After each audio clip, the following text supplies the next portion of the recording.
In this guide, you'll learn how to change the language on Windows 11 quickly and easily. Start by clicking on the Windows Start button at the bottom of your screen. Then open the Settings menu. You can also search for Settings if needed. Once you're in Settings, look to the left-hand side and click on Time and Language. From there, select Language and Region. At the top, you'll see Windows Display Language. If your desired language isn't listed, click on the Add a Language button. A list will appear where you can search for the language you want. Select it, then click Next. You'll be given options for what to install.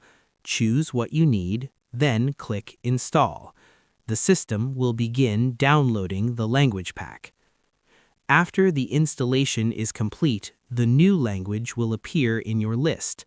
To make it your preferred language, click and hold the three dots next to it and drag it above your current language. Next, go to Windows Display Language and select your new language. You'll be prompted to sign out so the changes can take effect.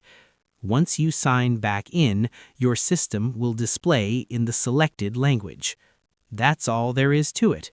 If this helped you, feel free to like, share, and check out more helpful guides.